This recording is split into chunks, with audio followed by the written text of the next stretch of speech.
No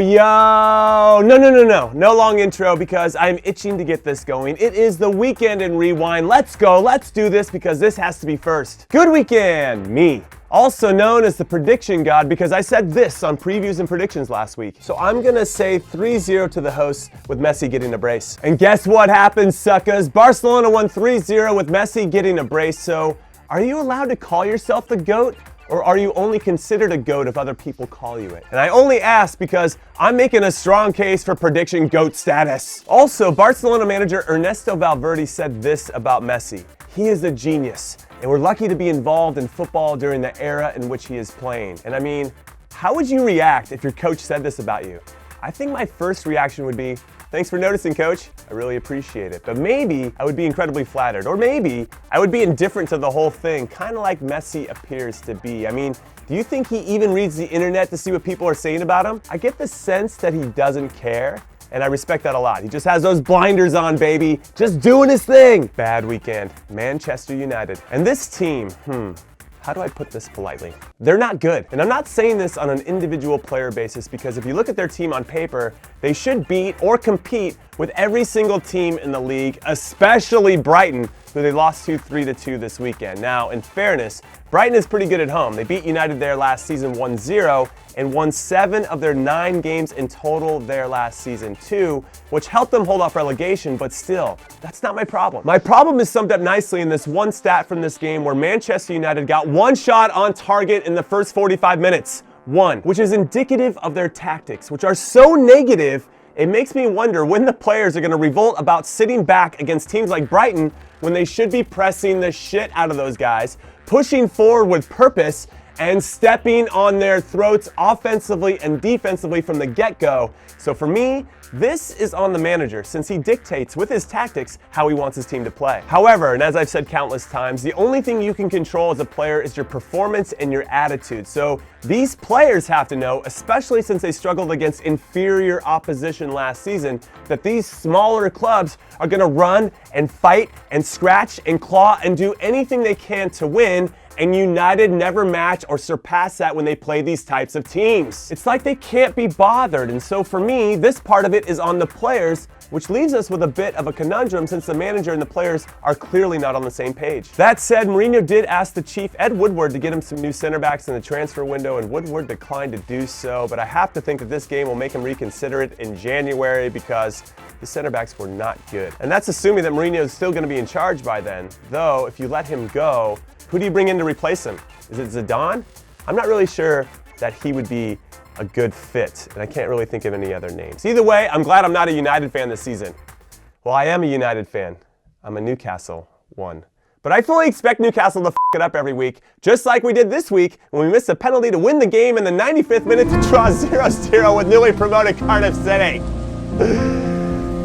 So my expectations, as you can see, are based in reality. Usually Manchester United supporters are not, or maybe they are now, since you can sense that things are really not good with your club at the moment.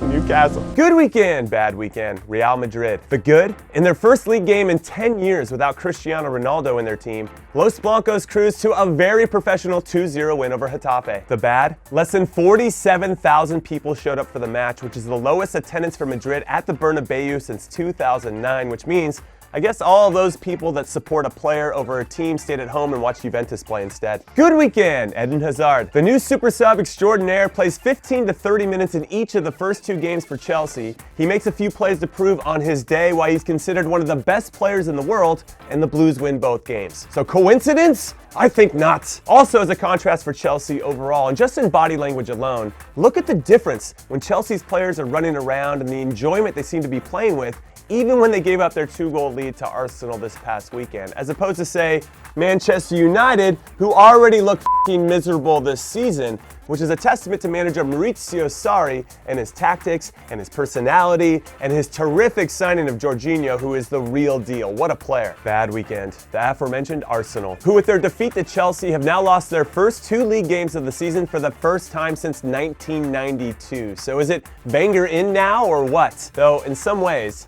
Unai Emery is a Wenger clone because his starting 11 is never like you think it should be. And sure, you could say, well, he's a new manager and it's only been 2 games. Well, Maurizio Sarri is new too, and Chelsea seem to be doing just fine. So why aren't Emery's ideas really clicking yet? That is the question, and I'm going to tell you a few reasons why they are not. Number 1, he refuses to start his best players, and no one can tell me that Granit Xhaka is currently one of his best 11 players, or even Mesut Özil at this point. So start Lacazette and Aubameyang together, and Lucas Torreira for Xhaka, please. For me. And the second thing is, his defense is not good enough. I mean, at times, I think they actually look okay, but then Mustafi doesn't slide over quick enough, or Socrates gets beat by a simple ball over the top, or Bellerin gets pulled out of his position too easily, or the guy that sits in front of them to protect the back four, Xhaka, gets a dumb yellow or turns the ball over in a bad spot, or is just undisciplined in general. And then they give up a goal, and it just quickly erases anything good that they did up until that point, and it has to deflate the rest of the team. I mean,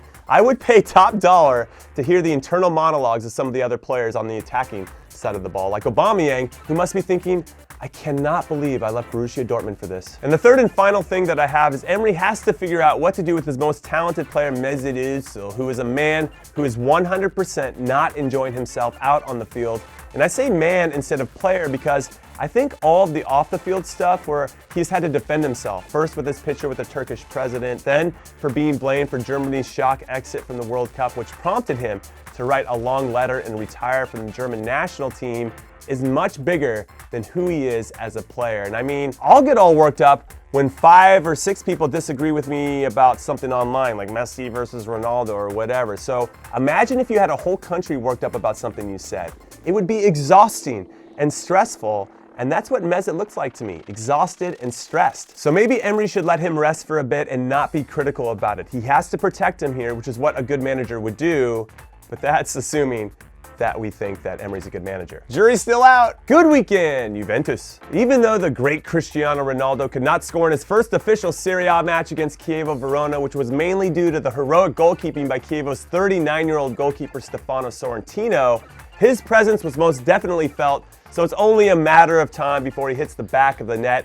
And my guess is that he wants to score his first goal for his first home game against Lazio this week. Also, speaking about the team overall, Juve showed their quality and most importantly, their mental fortitude by overcoming a 2-1 deficit to score 2 goals in the last 15 minutes to win a big one on the road 3-2. Bad weekend. The one and only mighty Celtic, who lost 1-0 to Hearts in the second game of the Scottish Premiership, meaning their chance of being invincible is already over this season. However, in fairness to them, they played to a tough 1-1 draw at home a few days before against AEK Athens in their first leg of their Champions League qualifier, and now have to go to Greece for the second leg on Tuesday night. So Brendan Rodgers, rightfully in my opinion, changed out his squad and put out a less than his best starting 11 against Hearts, but still, I expect Celtic to win every game in Scotland. Good weekend, Kylian Mbappe. With his club PSG being down 1-0 at half on the road to one of my favorite named teams, Guingamp, the young French superstar, and can we call him a superstar yet?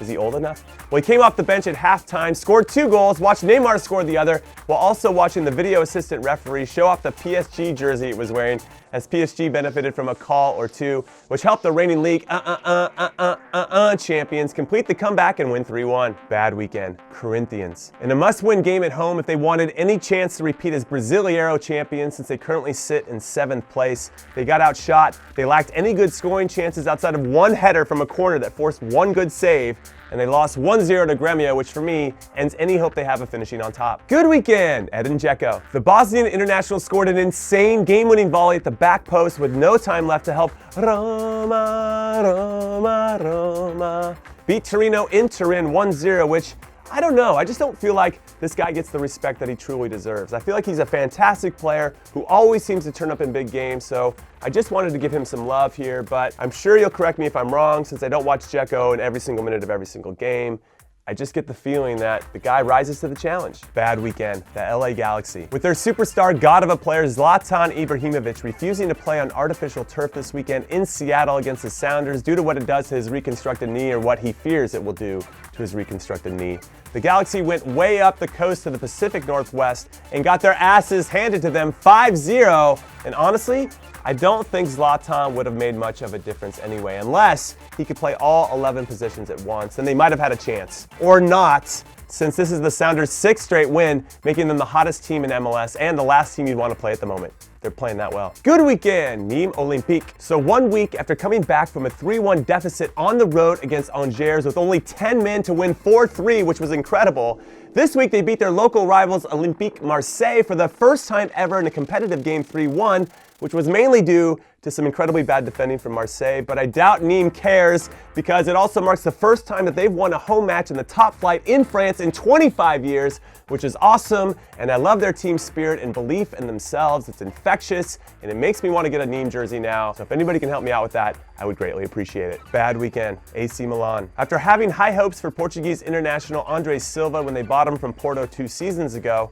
he only scored 2 goals in 22 matches last season, so they loaned him to Sevilla for this season, and he already has more goals, 3 to be exact, in 90 minutes than his whole time in Italy, which helped him become the first player since former Barcelona striker Romario in 1993 to notch a hat-trick on his La Liga debut. Good weekend, Huesca. After making fun of them in my preview about their name sounding more like a refreshing drink that you sip on the beach than a proper team, who I predicted to get relegated as well, they came out and proved me and everyone else wrong by pulling off a huge upset over Eibar on the road 2-1, giving them their first ever win in La Liga and their first ever La Liga game. So congrats to them for making it happen. And like Nîmes, I really love their team spirit, so I'm curious to see if they can keep it up for a full season. Bad weekend, the Columbus Crew. After all the turmoil for the club off of the field, which if you don't know is because the Crew owner is trying to move the team to Austin, Texas, and the city of Austin just passed a vote that will let him build a stadium about 10 miles north of downtown, which is not good news for Crew fans. I thought it would be awesome if the Crew could go to Atlanta and beat the current best team in MLS to give their fans something to feel good about, and they got beat 3-1. And they gave away a goal to Joseph Martinez, who is 100% going to be the league MVP this season, and who, with this goal, has now tied the record for the most goals in a single MLS season with 28. But the guy is on pace for at least 6 to 8 more goals, and if that happens, I don't think that record will be broken for a very long time. Good weekend, Cruz Azul. I know it's still early in the Apertura season of Liga MX, but I wanted to give a shout out to my Portuguese doppelganger Pedro Caixinha, who is managing Cruz Azul to some great success so far, scoring 9 goals and only giving up 1 in their 5 league games, including a comprehensive 3-0 victory over León this weekend. So I'm hopeful that this handsome bastard can keep it up, especially since the club is known for their epic collapses. Almost bad weekend. Me. Because I almost forgot to name my winners of the Warm Baller swag, but I didn't. So now it's back to being a good weekend, and that makes me feel good about myself. And the 2 winners from 2 weeks ago are Storm the Storm Master, quality name there, my friend, who nailed City beating Arsenal 2-0, as did a lot of you, so congrats for that. But I can only pick 2 winners because I only have so many shirts in stock.